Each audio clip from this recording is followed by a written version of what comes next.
This government meeting is brought to you by Eastworks and our local cable subscribers.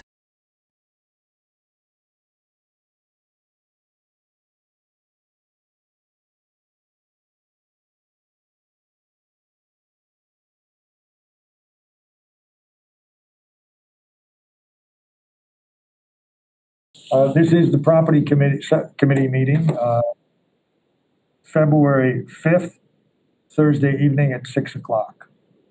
Opening up. We have 3 members. I would ask to go around the room and identify ourselves since not everybody knows everybody. That's great. I'm JP Kwasinski, the property chair. And to my right is... Hi, I'm Jeremiah McQuaid, City Councilor at Large and Property Committee Clerk. Tom Peak, City Councilor, Property Committee member. Mr. Owens. I'm Michael Owens. I'm staff person, procurement officer for the city. I'm Nathan Marquis. I'm a City Councilor at Large. I am not on the Property Committee. I'm just visiting. And since it looks like we have so few guests, please feel free to introduce yourselves. If you're a guest, I see Lawrence up.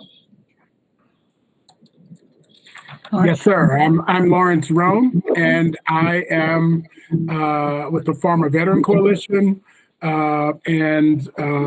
Yes,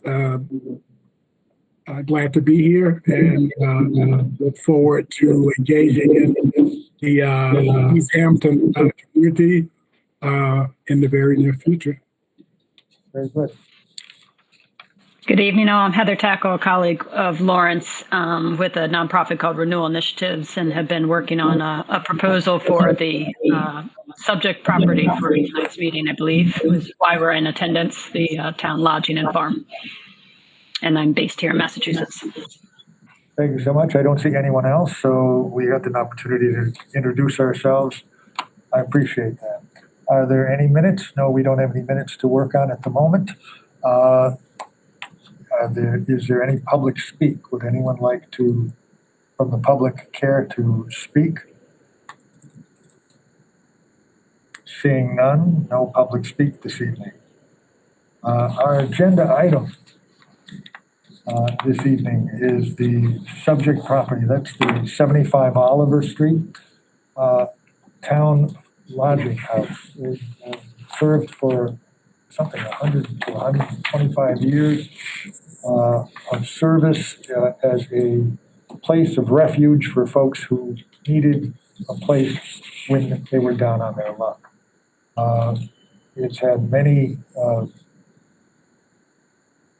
makeovers, but it has been abandoned for the last, not used, not in use, vacant. Vacant, We call it for probably for the 7 or 8 specific years. purpose for 7 or 8 years.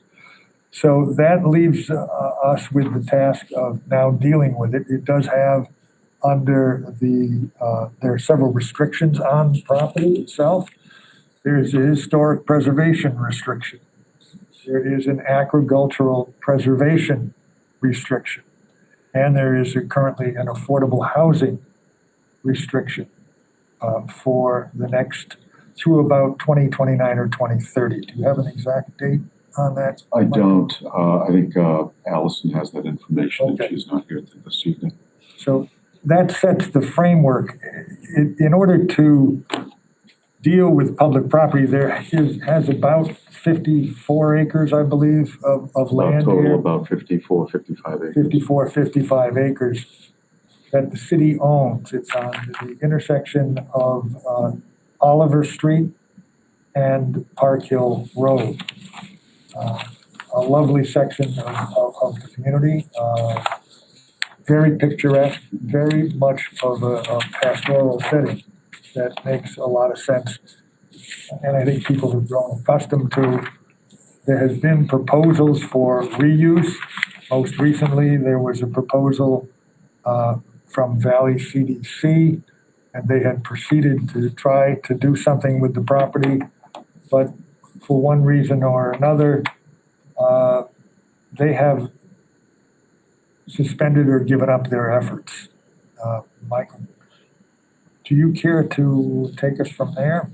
After the Valley CDC withdrew from their potential project, and not only did they have some financial issues related to their plan, but they also had a lot of neighborhood opposition.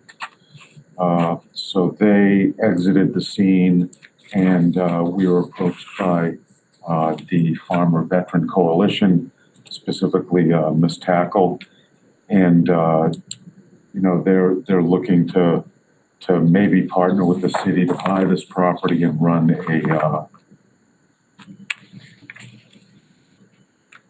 a program that benefits veterans. And everyone has the summary of the proposed project and the public benefits summary, which Ms. Tackle and her group have prepared. I've also given all the councilors here in the room a copy of the draft property appraisal. Determining the value of the property is the first step we need to take in terms of disposing of it. So that's where we're at right now.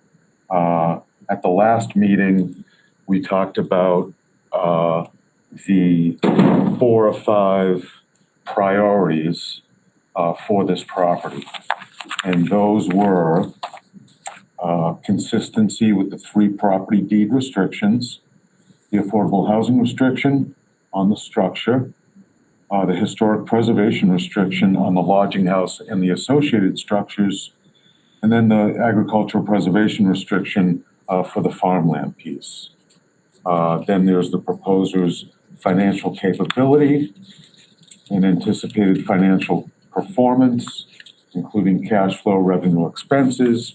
We'd be looking for then its rehabilitation and physical improvement of the lodging house to meet the state sanitary code and local building code for its intended purpose.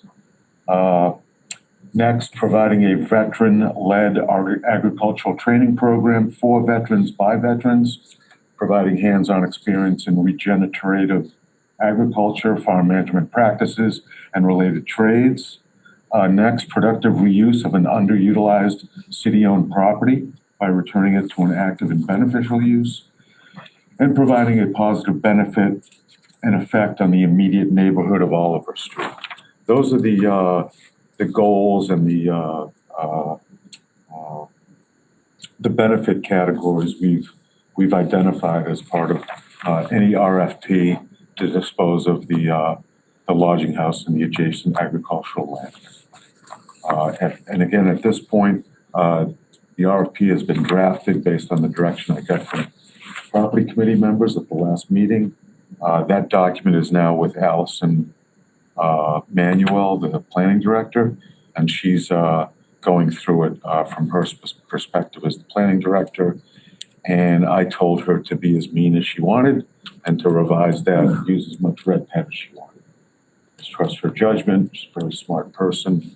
I'm ready to collaborate with her next week to review what her revisions were, her suggested revisions, and get that to you folks for your next meeting, prior to your next meeting. Probably to the chair first for his review, after I get it from Allison, and then to all the committee members on the property committee. So that we could discuss that. So you could discuss that at the next meeting.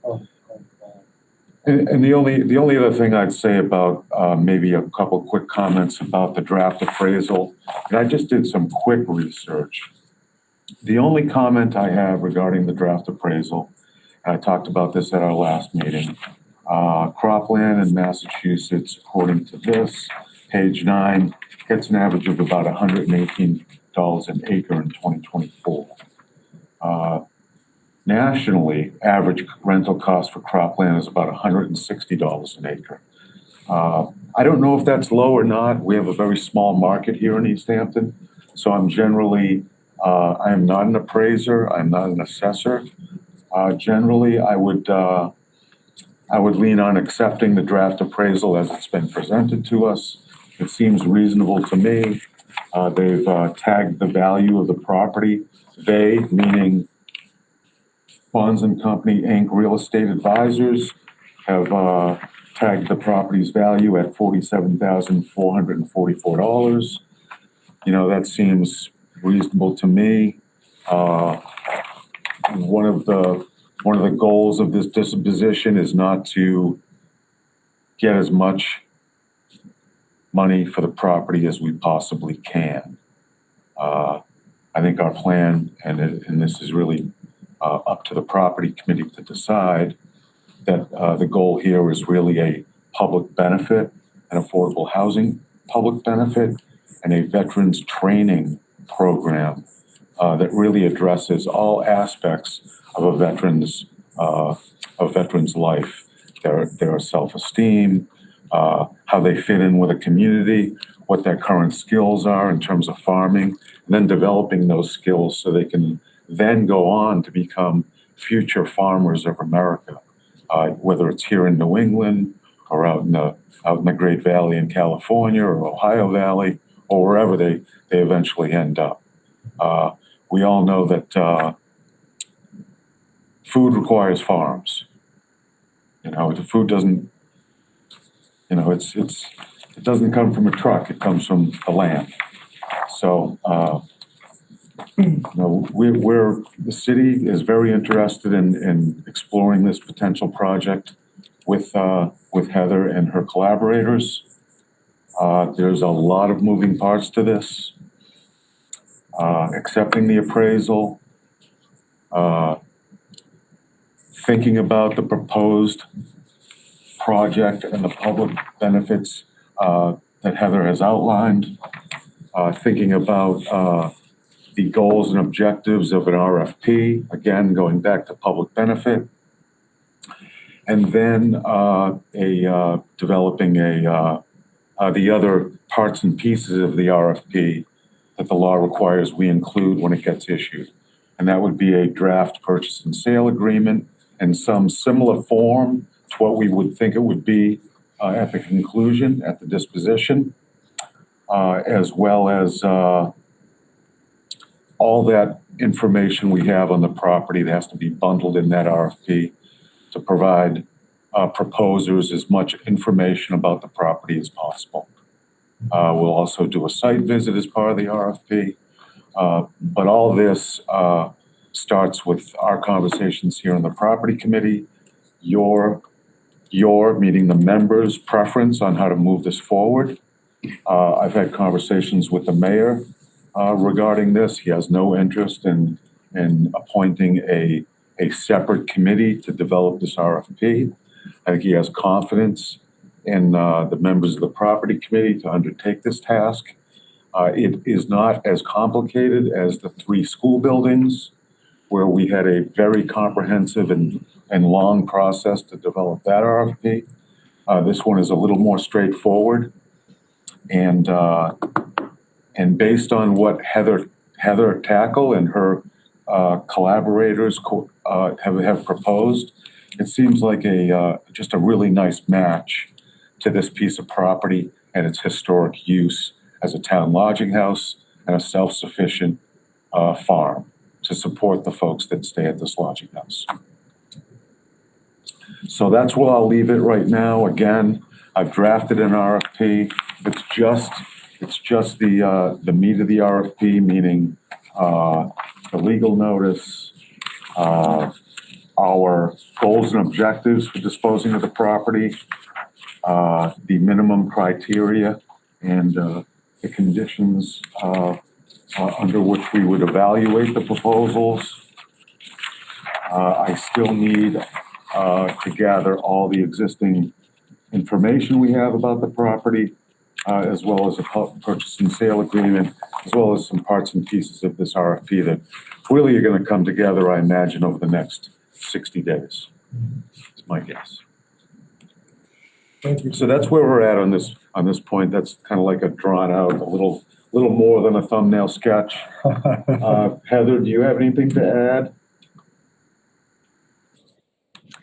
I think that covers it. I could definitely answer questions about the proposal. I know you have just the benefits there, but of course we have a lot of more detail that we can talk about, but we've been waiting, of course, for an RFP to present the whole plan. and have done a lot of diligence over the last year plus on the restrictions and what's required and getting comfortable that this is economically feasible. So I can speak to that if needed. And I'll just say that it has been a long time in conversation too, and we continue to watch programs for funding for affordable housing, open and close, and other programs as well that could support this project with mass development, et cetera. So, for us, a little bit time is of the essence. The sooner that we can get started, the sooner that we can get down the economic road of tax credits and grant programs and things that take sometimes several years. So there's no ticking to speak of, but it will be a long process to develop. So just note that there's deadlines that even start to come up. There's an important one coming up in May for grant application. But open to questions. I didn't catch that last sentence. I heard in May and then nothing after. One of the programs specifically that we are looking at for funding support is from Mass Development. It's called an underutilized property program. It's one of the pieces in our capital stack that we think of, and that application has just opened and will be closing in May. It's an annual thing, so we could go back next year as well. Do you need site control to apply for that? Yes. Yes. Someone answered, so it sounds like they know about the program, so I won't answer. Councilor Peak, I saw your hand. Sure. I think this is great. It's very exciting, the idea that we could find after multiple, starts and stops with this program, we could find something. I would like to get a better sense, and maybe this is something that is, I don't know if this is the appropriate place to discuss this, or whether this is something that we should discuss during an RFP. In fact, I kind of feel like it's the latter, but since you offered to speak about it, actually, let me back up for a second, because this is now making me think a little bit about this, where there's a bunch of questions that I have about this proposed project. I don't think they're insurmountable questions. They're just information I'd like to know. But then if we're having an RFP, presumably the purpose of the RFP would be to ask those very questions. So is that even what's the appropriate way to have that conversation? It would seem to me that if it has to do with the setting of the criteria for the sale, or whether or not we have a sale. So our first task is to dispose of the property, so we need to decide that it is surplus and that it is available. Second, we then have to go to the requirements that we have, which some are actual requirements and some could be recommendations, that we don't have to have all requirements. Right. If it's not part of that process, we needn't discuss it today. However, if there are questions about how we proceed with any potential vendor or bidder, then I think it's appropriate for us to discuss those questions that you would have for this group or any other group that may choose to bid. And it's something that we want to talk about that I think is fair. I will ask Councilor Shamrock McQuaid to speak. Yeah, I just have a couple questions. One related to process, and I guess, Michael, you might have the best answer for this, but is there anything that we have to worry about in terms of being presented details of a project before we draft an RFP in terms of public procurement? No, not necessarily. It is going to be an open competition once the RFP hits the streets. Anyone can apply for it, but the city has the ability to set what their priority is for this project. Is it to maximize cash to the city's general fund account? That means our only evaluation criteria is how much are we going to get for the property in terms of liquidity, cash. If we are going to do this to promote a public purpose, if that public purpose is affordable housing or training veterans in agricultural training programs, then we have to state that. And then we have to state that we will accept less than the fair market value of the property to promote that public purpose. And I guess, and I would just encourage everyone to read. I gave you excerpts of the Chapter 30B handbook I highlighted the red sections. I would encourage you to read those and then get back to me with any questions you might have. And another question, Yes. point of clarification, you mentioned, I might have misheard you, that Allison was already redlining a draft RFP.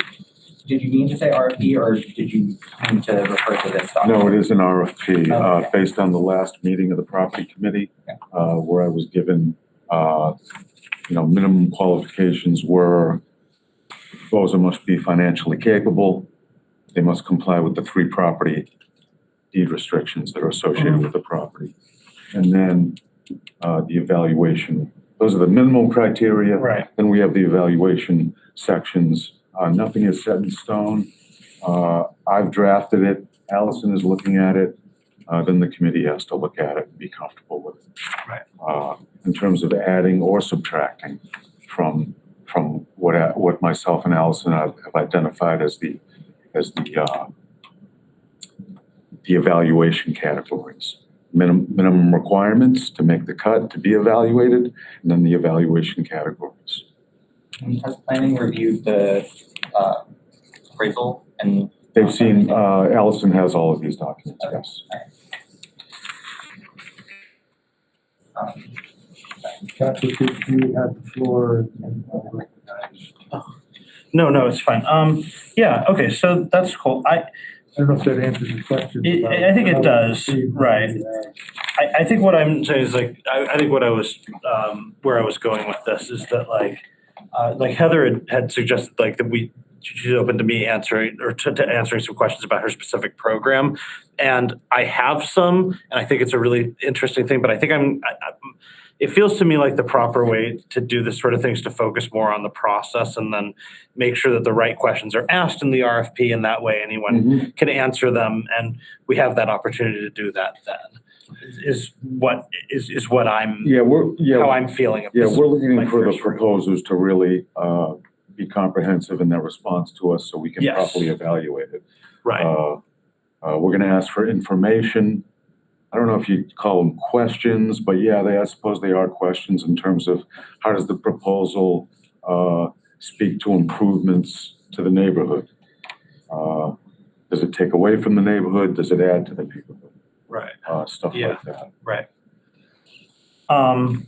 Just And, based, and the draft RFP is simply a starting point for the conversation Right. By the property committee. It's not a fait accompli. It's simply a starting point for your conversations. right. Designed to help us You guys, formulate. you guys run this as the committee members. The staff responds to what you guys want to do and want to see done here. I can provide all sorts of recommendations, talk about what staff thinks the direction to go in, but ultimately you guys are the deciders. With ultimately the entire city council voting on this to declare it surplus, available for disposition, and with any reuse restrictions. So what, is there a specific motion that you're hoping we make today in committee? I don't think so. I was here basically to give Councilor Camrod? Jamrod McQuaid an update on this, as it was his first meeting of the rejuvenated property committee for this calendar year, 2026. Okay, that makes sense. Yeah, that's what I was here. I just wanted to personally introduce myself to the new counselor. And I have another new counselor here, so I'm happy to answer any questions about process. And I expect to be here at your next meeting to present the draft RFP, and I'll ask Allison to join me as well. Okay.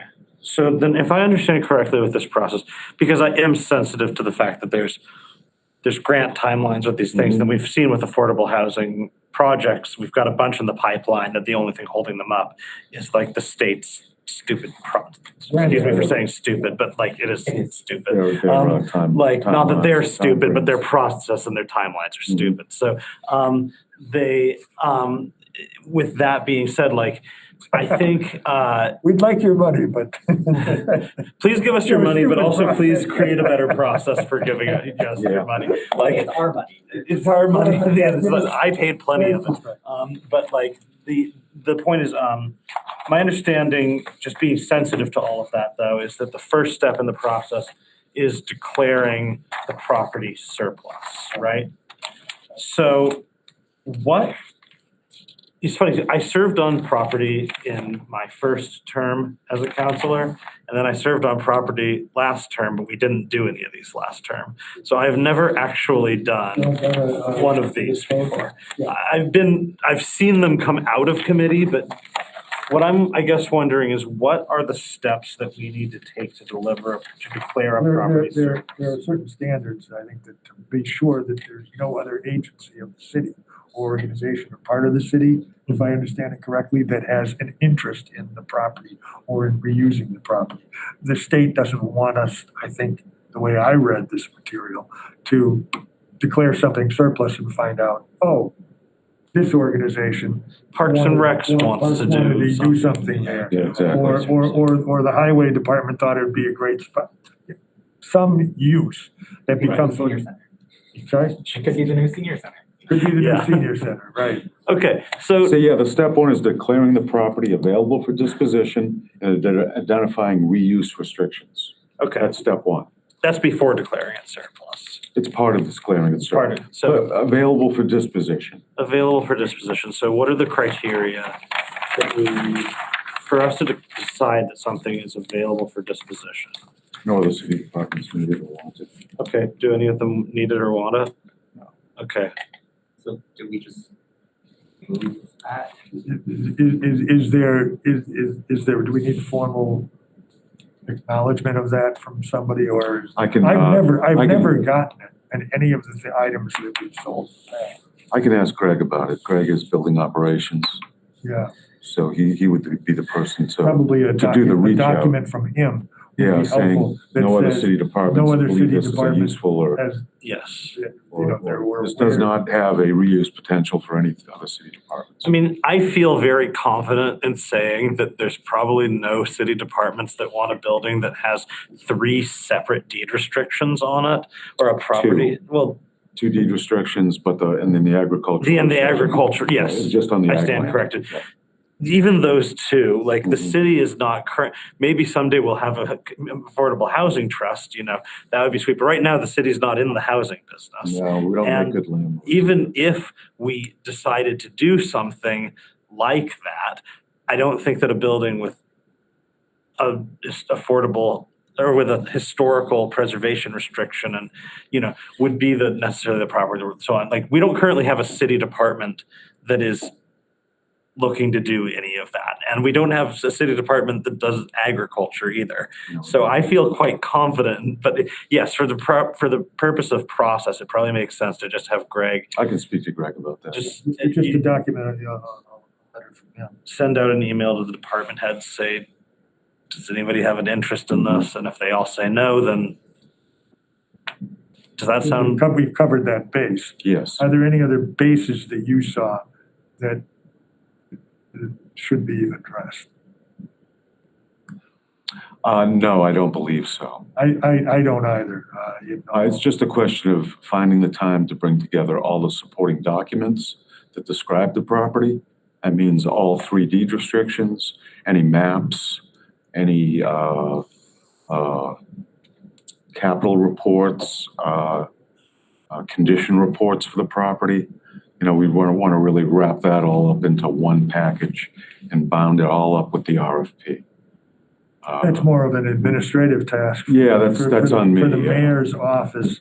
to That's on probably oversee. me and planning and the mayor. We're free to jump in on any of that, but I don't think there was anything there was a No.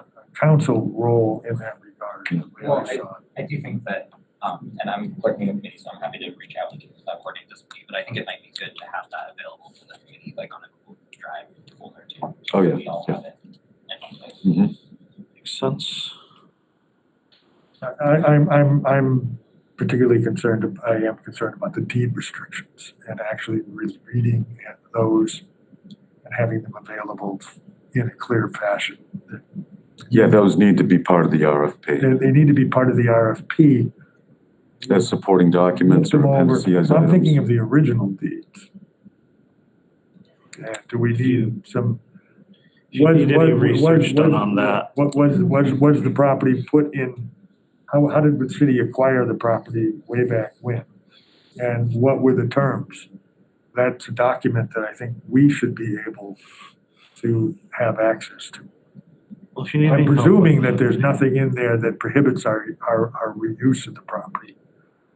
I don't believe so. I don't believe so, but that's, As long as it's done in compliance with the deed restrictions.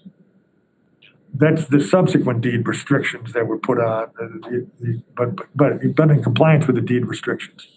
I have this inane fear in my heart that always, any property that the city has been involved with, someone might have said, forever and ever it shall be used as such. Mhm. In such and such. Hasn't the city owned it since like The 1870s or so, or 1880s, something like that. So it's been a long time. It was a long time ago. Who knows what they wrote? Anyway, that is something I would hope that staff could be able to get to. Sure. We can get that to you. I'm not fearing any real problems there, but it's always good to touch that base before you face it. As you proceed, you don't want to find out about that way down in the process. The question that asked in my mind is really 54 acres. Do we break it up? Do we not break it up? Do we keep it? Does it get sold whole? The thinking is that it needs to be sold whole if our thinking is to the acreage around the house could, in theory, according to the previous proposal, be subdivided.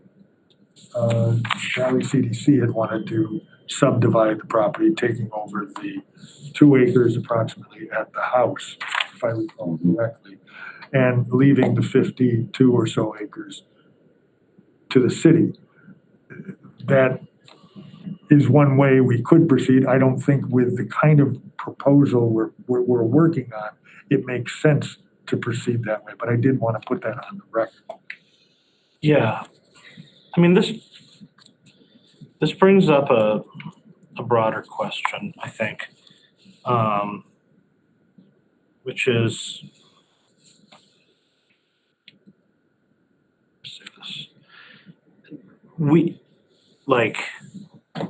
I'm extremely, I want to just make this extreme, like clear, because when I'm saying this, like I'm talking about process stuff, and I worry that I could come off as being not, I don't know the word exactly.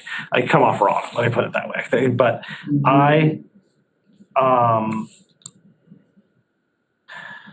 do we want to write an RFP that is really sort of tailored to the particular project that is being proposed here, or do we want to write a very general RFP with the feeling safe that there is at least one person, I think we'd like to, this is a very complicated project. There are lots of restrictions. There are lots of issues.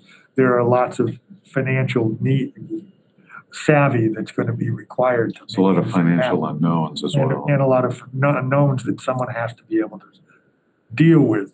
So yes, I think you're right. I think we need to feel comfortable that whatever we put out, it would be best if the city truly wants to dispose of the property, that there be someone somewhere somehow would be interested in making a bid. Tailoring is not what we're here to do. We're not here to make. Yeah, it can be as generic or as specific as you choose it, as you decide it should be. We could set severe restrictions on the property, and nobody bids, and there we are. I guess in that sense, my general thought would be as generic as possible, with the general idea that we want to see the property go to an organization that is financially, has a plan that's financially able to reuse it, that's going to reuse it in light of the the restrictions and given the fact that the property is, assessed at what it is and that this is not necessarily going to be a money-making opportunity for the city, that there is some broader public good along with the use is, I think, really kind of where I am it would be sort of just that. Like, I mean, I think that this is a fantastic program, but that's being offered. But if for whatever reason this weren't to work out, like, I want to have an RFP that's broad enough that if there's anyone else in the world might be interested, not that I'm convinced that there is, but like that would be that would also be Something that would appeal to as broad a base as possible. right. And then Is obviously my goal. in light of that, like that might so was that, were you saying that with Valley CDC, like the idea they determined that it is not possible to subdivide this property? Is that what you just said? No, I didn't say that. I said that they had hoped to subdivide it and take over the 2 or 2.5 acres around the building Right. site and work with that for housing purposes. Right. As I understood the proposal. We have identified approximately 54 acres, which includes the farmhouse. And for a farming project, it'd be nice to have a farmhouse and have a building for training purposes. Yes. If that training is our goal, if we see veterans as a priority, if we see the type of agriculture that it'd be, or the type of farming that takes place, organic farming, regenerative farming, those are things that we could put into the restrictions and that those be set as priorities for evaluating an RFP. I guess my thought would be that while I would love to see this project come to pass, as a matter of practice for an RFP, I would like, if somebody else said, hey, I want to develop a project and that was sustainable, that was just on the housing side, and there was somebody that there was some other thing on the, like, I would be open to evaluating other proposals that came out that didn't. I would say that I would prioritize, like, I would prefer a proposal that used the entire parcel, but I wouldn't be, if we're talking about just setting up an RFP and what sort of responses we would be willing to hear out, I would personally be willing to hear out a proposal that did subdivide the property, but I would prefer one that used the entire property because that's easier. I don't think we'll get a proposal that subdividing the property. I don't think we'll get. The Valley CDC, looked at this 7, 10, 20 different ways to try to get a project to work down there. Yeah, And I don't think we will either. They faced the obstacle of very high unit costs, as well as any new construction on the property to get their unit level up to a economy of scale where they could make the project realistic. That was going to be an extremely heavy lift going through Mass Historic and allowing new construction on that residential piece of property of housing acreage. We've been following that property on the housing partnership for a while now. Yeah. Like, I guess from what we've seen, like, there's not necessarily anything stopping a Valley CDC or someone like them from coming in and doing some initial conceptualizing. And we haven't really had that much interest in that so far. And I don't think we'll get it. I'm just speaking Yeah. about as a matter of process. Like, Yes. I mean, I Anything could happen. No one strongly can tell the suspect that we future, will yeah. get one response to the Yeah. RFP. I don't Like, that's we- not like, No one can tell the future. Anything could happen. However, based on the Valley City's history with this property, they really tried very hard to put together a traditional affordable housing project. And the numbers simply wouldn't work. Yeah. The obstacles were just too great. I can speak for the neighborhood's interest and from what I had a pulse on. And it was very clear that the neighborhood was very supportive of the project that would serve an underserved part of the population, the veterans. That the veterans group that would be there and the veterans served would be limited in number to the number of people who had been in the project before. They were very comfortable with a project that we had somewhere between 15 and 22 residents at any given time. That level of intensity and usage seemed to them to be very much, even though the property had been utilized in those ways, to bring it back to that level was very comfortable and made a lot of sense. That's great. For a variety of purposes. So I think it's very rare to find a project idea that has, I think, the kind of support that you see here. And I'm grateful for that. And correct me if I'm wrong, but that land right now is currently being farmed, right? It's being hayed Paid, okay. by At Chickaway Farms or Chickaway Farms, yeah. That's correct. And they were here at the last meeting and there was some discussion, but it sounded like there was some ongoing discussion about exactly what that would look like and whether there could be a partnership there. Whether there could be a partnership or whether they were interested in making a bid on the parcel. Okay. I mean, that was sort of why I was curious about that, was just if there was either going to be an issue with that, like if those people really want to keep farming that land, or if they were interested in potentially taking over the farm part of it. And Yeah, but I think that would be a challenge for these folks because they want to use it as a farm school. So, but yeah, like that's what I'm saying is that like if there was, say that we magically did get a different proposal that somebody wanted to put some other sort of, let's say they wanted to put a domestic violence shelter up there or something like, and then there was an interest in that continuing to be, or for the farmland, maybe if say the Chickwood farm wanted to continue to, or wanted to buy that, like that is a different proposal that I would be open to considering because not that I don't think it's going to happen. I'm just saying as a matter of process, like that would be, it would, if it fit the requirements and it provided some public good, I would be open to that. So just for the purpose of an RFP, that was where this whole thing started, was just me saying that, you know, I think generic is good. Specific, yeah.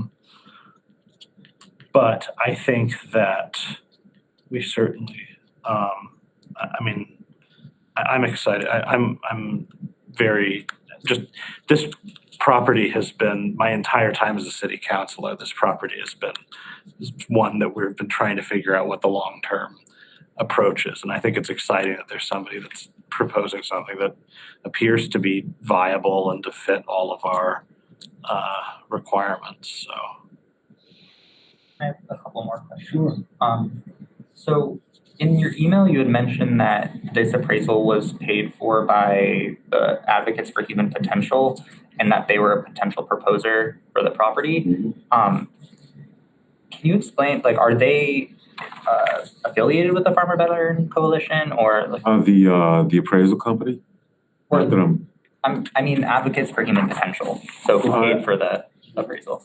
I would defer to Heather on that question. I can explain this one. The agreement here was that the city paid for the hazardous material testing and quantification on the property, and that Heather's group would pay for the appraisal. Appraisers do have to follow a certain standard of care and the way they prepare their appraisals. So I don't have any issues I about wanted that. to speak to that just for a second. On the front page, you'll see prepared for the town. For you, Steve. Yeah, we were the customers. We were the customers, and as the customer, they have an obligation to us. They may be paid by another group. Now that raises the eyebrow of who paid for the appraisal. Yeah, I mean, my That's concern why, wasn't that's why I conflict of interest. disclosed It that, was because more I wanted to be so, transparent. no, my concern wasn't conflict of interest. It was just, I saw a different name, Advocates for Human Potential, as potential proposer, and that was different from the Farmer Veteran Coalition. So just making sure we were talking about there only being one potential This is kind of an proposal. iteration that has evolved over time. Heather, would you say that's accurate? Yes, I'll explain. Advocates for Human Potential is a company. It's a government consulting for health and human services. They do a lot of work in mental health and homelessness space for state agencies across the country. They partner with Farmer Veteran Coalition on behavioral health programming. And so when Farmer Veteran Coalition was approached, they went to AHP because AHP is Massachusetts headquartered, and they are for-profit, but they operate like a nonprofit, right? They are mission-oriented and driven. Ultimately, what shook out of that is this isn't a business for Advocate for Human Potential. It didn't. This project doesn't align with how they operate as consultants. So they kind of seeded a nonprofit, which is Renewal Initiatives, if you will. And the way in which they seeded, they are independent because as a nonprofit, it needs to be independent from for-profit control. So Renewal Initiatives does have an independent board, et cetera, and does all those things as a nonprofit should. But they are now in the role of fiscal sponsor, if you will. So part of the magic in being able to know that we can be economically viable here is because we have bridge financing from Advocates for Human Potential that they were willing to do in an area where, is not really financeable. So they're still tied as a fiscal sponsor is their current role. Great, thank you. That clarifies it. And I guess I have one more question. Sure, all good questions, by the way. Thank you. Based on the appraisal, and this is getting more in the weeds of like hearing about your specific proposal, but based on the appraisal and the appraised value of the property, I guess I'd be curious, one, to hear your group's thoughts and like expected, like what you expect to bid for the property. I guess you don't have to disclose that, but like I guess my real question is, does it seem reasonable what the market value is listed on the appraisal? And then also my second part of the question is, I'd like to hear more about how, like what your financing stack looks like for the affordable housing piece. Yes, and this was where, Tom, I think was great questions about how much do we share here versus in the RFP, because it does have to go to public procurement. Counselor has great points about, how much you can actually do and say, because public procurement rules. I do have a background in public procurement, by the way, in some of my career and work history. So I understand the sensitivity and really trying to manage that. I will say broadly that it's a very challenging economic model to make work. We do have a structure that we believe will work. It is generally a combination between debt, affordable housing type debt that can be funded by the rents of the affordable housing and the affordable housing structure that will allow, and compliant with the affordable housing restriction, of course, as well as some grant programs that we think we will be very competitive for. I will say here, Community Preservation Act and cities that funds there, and speaking to Eva there and to Allison, we do hope that will be part of the stack. I mentioned the underutilized property program. Affordable housing, EOHLC has a supportive services, and generally, every year is different in terms of what will come out, but they have affordable housing structure. And then lastly, there's the historical tax credits that we'd be able to use.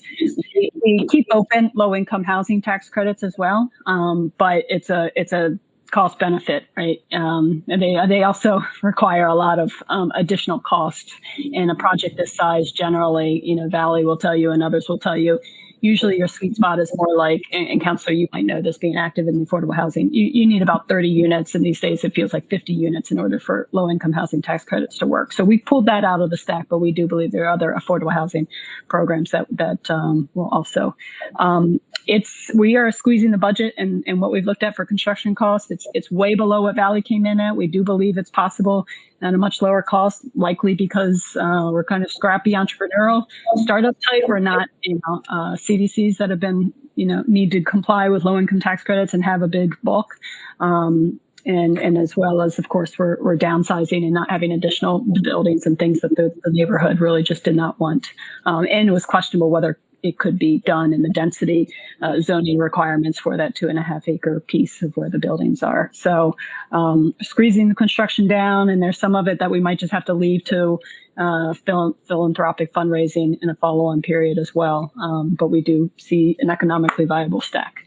Hopefully that gives you enough detail without giving you all of our detail on how conscientious. Yeah, that was perfect. Thank you. Okay.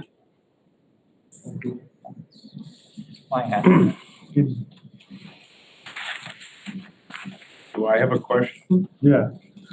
I'm glad you're here. Yeah, I'll ask a question. What is RFP mean? Request for proposals. Good question. Request for proposals. And I have a second question.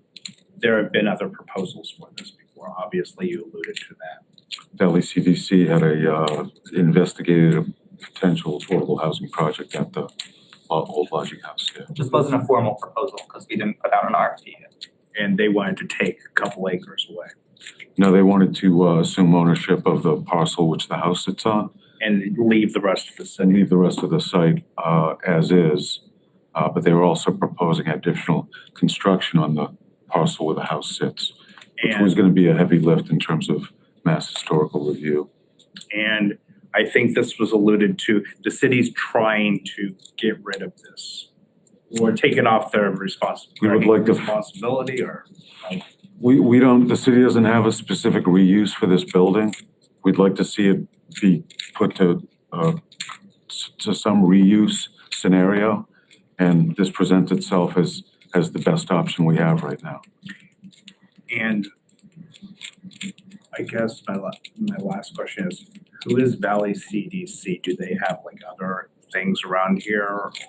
Community Development Corporation. They do a bunch of, in Yeah, they Northampton. just do a bunch of. Affordable housing. Basically, yeah, nonprofit affordable housing landlord and developer. Okay. And we're in their catchment area. They're out in Northampton. They have Millbank is one of their projects. Our former city planner runs their, is high up in their development. Jessica Allen. I don't know everybody else. Yeah, So. yeah. Give me some time, folks. Give me No, this is good. This is good. This is the time to find out these things. Does anyone, I'm just here because I want to get ahead of the curve, because I foresee this coming before the council. does anyone have any process questions for me? I don't think I do. I mean, so I think that it sounds like the next step would be to, Return at your next meeting with a draft RFP. yeah, Again, with minimum qualifications. I mean, you have to meet these to go on to the next review. And then those evaluation categories. a draft So minimum RFP, qualifications to get reviewed and then the review categories. a draft RFP and some sort of certification that the building can be disposed of. Yes, yes. Yeah, because From- we can at least From take, building operations from Greg saying yeah, the city has no city department has a need or desire for this Yeah. property. because like we can, the RFP, maybe we get to a place, maybe that takes a meeting or two for us to hammer out the specifics of that, but we can at least send that to the full council in the meantime. Like, right, because I think everyone, I'm assuming, is in agreement that provided that there's not some crazy thing in a deed from the 1800s, which I guess you never know about, that we, that this is a property that like, it does not really make sense for the city to hold on to in perpetuity. That's just, yeah. The way I see it is that we could just come up with a disposal resolution, or disposal document at the same time we come up with the criteria and present both before the council. They don't have to be disposed of separately. It doesn't have to be a sequential process where You would do it first, but then set the terms since we've discussed all of that. So it doesn't have to be done in a separate meetings. Yeah, I mean, I think it just calls into if we want to operate in path dependence. Like if we want there to only be one decision for us moving forward. Like if a city department came to us as we were like just about to approve the RFP and decided, oh no, we want to use this for the senior center. like that would just have been a waste of everyone's time. But Okay. I mean, we don't necessarily see that as a problem, but All right, if that's, yeah, then that makes sense. Because I had a few other questions about process and Okay. about issues. It sounds like there would be priorities that wouldn't necessarily be financial.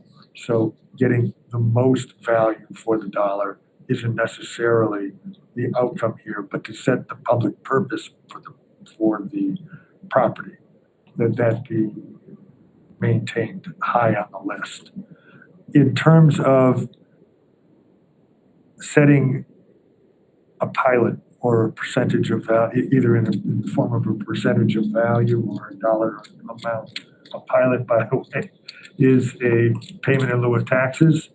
So that would be a way for the city to have a return. Let's say this is sold to a nonprofit, the presumption would be that nonprofit would be paying the taxes on the property that you would get from if some other role, would be another entity would own the property. Maybe you can speak to that a little more. I'm not an assessor. I'm not sure how the assessor's office would treat that.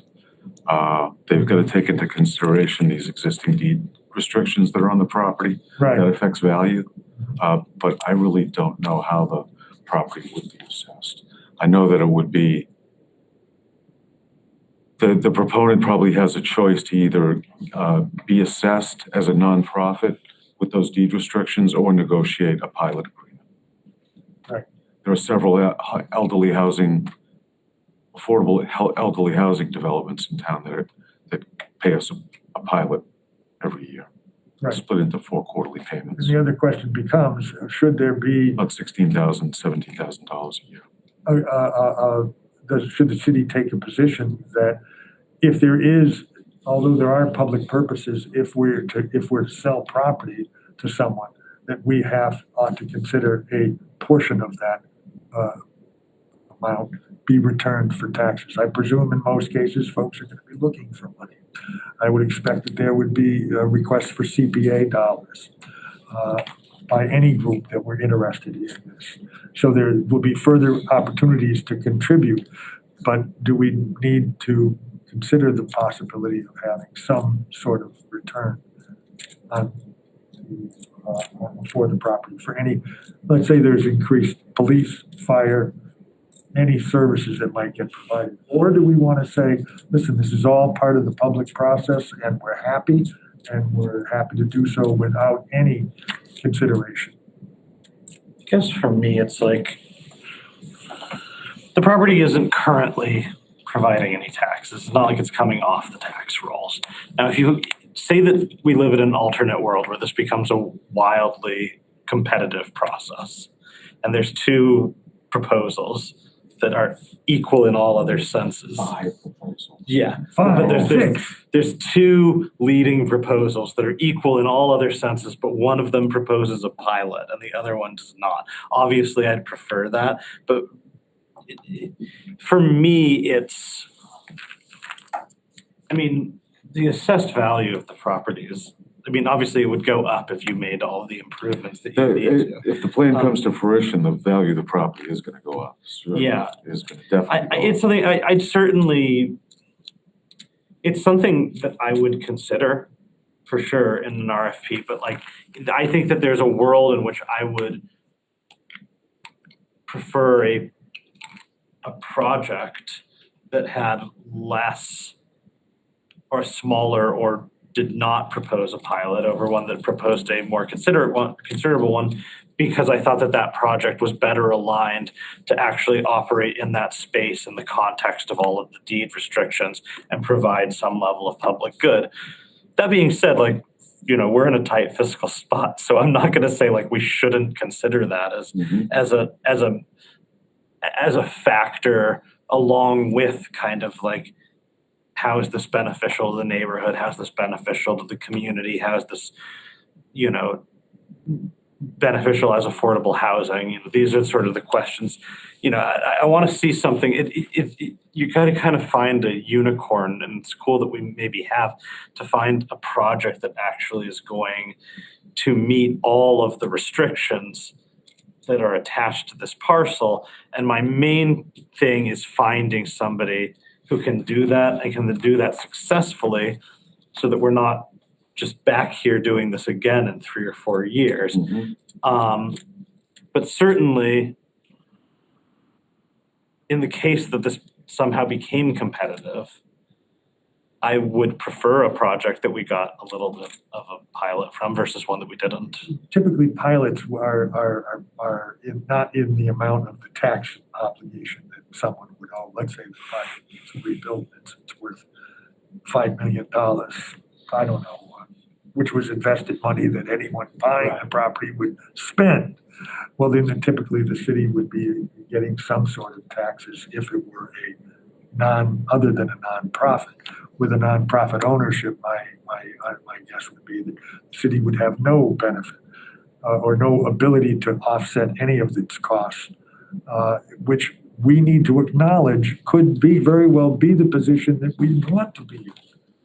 Yeah, I mean, I will just say that. Or we may, but I think that needs to be an acknowledgement from this committee, or an acknowledgement that yes, if it were 10% of the value of the property, the taxes, we'd feel that the public was being well served, and we'll have done our due diligence, and there's some remuneration coming back, and there is precedent for that thinking, as Michael has alluded to, if I'm not mistaken. You said there was payments of $16,000. There's an elderly housing An elderly housing complex, right? complex that pays a pilot. Yeah. About $4,600 a quarter. I'm not opposed to that. I mean, certainly it would be attractive to see that. I also just think, just for what it's worth, like Chaim and I have done a little bit of research on these things, and sort of like the marginal municipal costs that we're going to be looking at for any sort of development this size it's pretty. It's not something that I want to to be a deal breaker on this sort of thing. People like to catastrophize these things, but there's not really necessarily a lot of actual evidence that The sky is falling. that you're going to be that these projects are going to draw any additional, you know, what have you, Public public services. service. I mean, you know, we're a city with a water and sewer system that was built to sustain multiple major industrial operations that don't exist anymore. Like, this is all. I guess my point is, like, I just think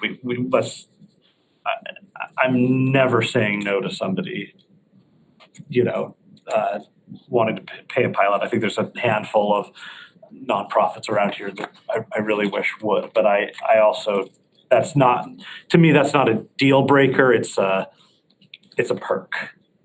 Yeah, and just to add to that, I mean, I think in this case, the opportunity cost is not very high. Like, there's very little chance that a for-profit entity would come in there and do the sort of renovations that would bring it up to the point where we would have a significant tax income from there. Right. So it's not like, You have that I mean, yeah, and I mean, like, I think the word pilot is interesting in this case because it makes you think like the alternative is you're collecting taxes, but that's not the alternative in this case. The alternative is that it sits there and we own it. Exactly. Like, so I guess like the bargain, the like cost benefit analysis of this, and like it's a lot easier to say like, yes, we're just going to take a public benefit because I mean, there's no, what's the opportunity there other than that?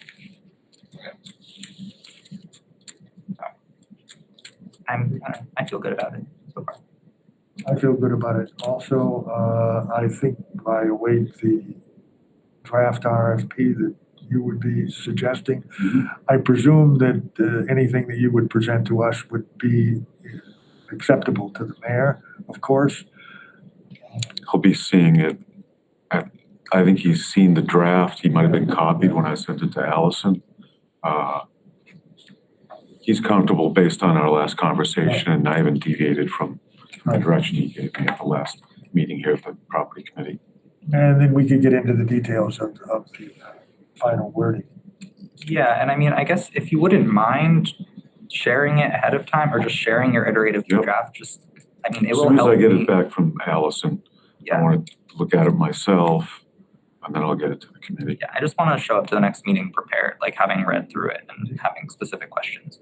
I did also want to say, did you want to take a look at the property? Did you feel comfortable? Is that something that you wanted to do a walkthrough? I don't know if you've been through. I haven't That- been to that- the that- property. That can be arranged. I've been through the property, Councilor Pete. I've never been. I've driven by it many times, but I've, That may be something that you want. yeah, they said, Michael said that there was gonna be a site visit as, And that could be done after, but that would be a subsequent to our, To be a site visit as part of the RFP, we'll offer as any part of the proposers RFP. opportunity to come down and tour the If property. there was a need to see it before then, Oh. before sending out our yeah. thoughts about terms of sale and requirements. The one thing is if we wanted to do a site visit like early, like in the next few weeks or It anything, would have to be right, yeah. it would have to be on the weekend. Because I think we're both quite slammed at the job that we both have. We are coworkers. And That's good mention. it's, We don't talk about these subjects. well, I'm just saying, like, I think I can Often any projects comfortably, together. Yeah. I think I can comfortably speak to Kayab's schedule or Councilor Jim McQuaid's schedule and say that it's probably quite similar to my own, and that if we were to end it, since it is dark by the time You're out. we are out of work, it would have to be, if we wanted to do something like that, it would have to be a weekend thing, which could be a little tricky with getting someone from the city to, Yeah, I just wanted to be sure that you had that opportunity if that was something you so desired. I'd love to do it. It's not a requirement. Yeah. If it were to be something, yeah. Councilor Pete would love to do it. Yeah, I would, Love to yeah. do it. Can that be arranged? I would wait for snow to melt, and then we can get on there, sure. Wait for snow to melt. It's not gonna melt. Nothing's been shoveled down there. Nothing's been shoveled. okay, so we're talking about like April. Yeah, we're not, I guess then the subject is moot. Yes. I apologize. Unless, the DPW is pretty busy these days. I mean, they're trying to clear We snow. do from- want them clearing snow from the streets and Yeah. from the business districts for sure. Yeah. That is a priority. I was so pleased to see them out today removing snow from some of the streets because there's just room to park, and if we got another snowstorm, we're in trouble. That being said, it looked like all of our resources were tied up, so. I don't want to put anything else on them. If you want to put on your boots and go trudging through the snow to get into Yeah. the building, I mean, that's always an option. I mean, I don't know if it would change how I feel about the priorities. I mean, it might, I think doing the walkthrough as part of the RFP process will be valuable in assessing the proposal. Yeah. But- I'm fine with that. I think I agree that like maybe if I could be on the property, maybe that would help me look, say that we get a couple proposals, which once again, we're all talking hypotheticals here, but like maybe that would help me to think about these various, well, how would this work in this space? But I think that in terms of like, I think I have a good enough understanding of the basics of what the restrictions are on the property and the position that the city is in, that I can move forward with conditions without seeing like the state of the particular, like the exact condition of the particular buildings. If there are any other restrictions or thoughts that you have, you can be referred on to Michael, and we can discuss them in our next meeting. I would I'll keep an eye on the calendar. I would hope that we could do something in 2 weeks. 2 weeks, sure. I'll watch the calendar. How about Thursday night, this time? 2 weeks, Thursday night is the CPA committee, which I am on. I'm going to excuse myself. You do need to go. That's also Yeah, I'm going to ordinance go. committee. Good to see you all this evening. Good to meet you. Thank you very much, Mike. Do we want to, 2 weeks from now? Tuesdays are generally quite open for me. Yeah, I could do the 17th, Tuesday the 17th. I have a real problem with Tuesdays. Okay. I could do Monday the 16th. Monday is a problem, but not as much as a problem as Tuesdays. Wednesdays and Thursdays are really best for me. Okay. Fridays are available, the weekends are available. Literally every Thursday is open to me except the for one the third one of the month. Did you want to go out 3 weeks? I was hoping not to, but That's the following week is the Affordable and Fair Housing Partnership meeting. Thursdays are great for me. Wednesday. Just saying. Tuesdays through Thursdays are always crazy for me. So, I mean, I'm Monday or Friday I'm open to the weekend. I don't know if we're allowed to do a public city meeting on a weekend. I'd prefer not to do it on the weekends, but every day of the week is available to us. If we have to do Mondays, I just need, that's not You awesome. want to say the You 25th? have class. Well, no, my band practices on Mondays, so, but like I could probably get them. Well, and honestly, I mean, I could make it work. You don't usually practice till 7:30 anyway, so like. If we want to do a 5:30 on Monday the 16th. Sure.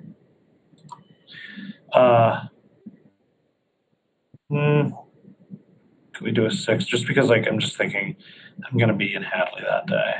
That And works. so I'm open that night. I'll just Whatever works. if we get to 7:30 and I might need to sort of call it is all. So But we could, you were suggesting Monday The at 16th at 6. 6. That should work with me. We haven't discussed Fridays, right? Fridays are tough for me. Tough. They're open for me, but that Monday works for me. Okay. Why don't we go with the 16th at 6? Something I'll also add is later in the process, we might want to but bring in the Affordable and Fair Housing Partnership because they definitely have an interest in this property and Okay. would be supportive of the RFP. And I'd love to, if they had any notes, you're gonna speak with them very soon in some capacity, I'm sure. Mhm. If they have any things that they would like to see in the RFP, it'd be probably great to get that feedback as soon as possible. yeah, definitely. When our meeting is the 26th. So, but I'll reach out to Jana specifically and see. Okay, super. All right. I would, I have nothing. no, nothing else. Okay, just wanted to be sure. Do our guests have anything else to add? I'll note just for your sake, it is a holiday on the 16th. I don't know if you all treat that one as a holiday or not, just. I don't really, I mean, well, in that case. we'll have I the could day do- off, so yeah. it'll be great. In that case, I could do 5:30. Yeah. I don't have any President's Day celebrations planned other than to sleep in, Yeah. but I'm not sleeping until 5:30, so should be fine. All right. Yeah. That day works fine for me. Thank you for the clarification. Pleasure. The other thing I would add, Councilor, you brought up the Affordable Housing Fair Partnership. We have been trying to socialize the proposed project to various different organizations across the city, external, internal, and we are holding off on the partnership, knowing they're very important. Because we wanted to get a conversation with HLC first around the affordable housing restriction that we had planned on doing together with Allison, because that is a key bottleneck. The affordable housing restriction, no matter who an award goes to, would need to be approved by HLC. And to date, there's not really a relationship there because it's held by the city, not a third party. So there's no oversight by the city of the affordable housing restriction. So, the partnership might want to look at the restriction and know, but it was built as an emergency shelter, and the the rental limits there are quite low, and still back from essentially 1998 when it was created. So it might look a little bit weird, and that's definitely part of our discussion with HLC is, well, what is feasible, because that of course builds to the economic model, and what is possible. And the way that we look at it and thinking about the affordable housing context and framework is workforce development, 80%. Sorry, I can get into more specifics with the partnership, but we thought it wouldn't be wise until we hear HLC's confirmation that they were comfortable with the transfer of the restriction. Yeah, and sorry, just to clarify, you said you're thinking of targeting sort of that workforce, the 80 AMI and below, you're saying? Right. When thinking about the different structure of affordable housing rates and such, it feels like the property, especially, of course, what we're doing here is training. It feels like it's within workforce development. And the current AHR is 80% AMI. So we were going to stick with that, but the rental rates would be like workforce development properties. And in terms of I'm hearing that you want to be very thoughtful with how you approach the housing partnership. Is there a specific ask that you're going to be planning on? Like, are you going to ask for a letter of support from them or something like that? Yes, I think that would be the hope. I mean, first, it's just because they're so important to let them know from hearing it from us what the proposed project is, in case they have any questions, so we can incorporate their feedback into our proposal. Would be the ideal that we could do that even before the RFP proposal. But it depends on the HLC conversation. Oh, okay. Well, I mean, that's awesome. And like I mentioned, people on that group have been following the property for years, and this kind of use is exactly the kind of thing. Like, I'm relaying things that have been expressed in public meetings. So it's just, they're very excited. And I think that this project is exactly the kind of thing that they'd support. So I definitely think that you'll be successful in contacting them and getting that letter. Okay. Thank you.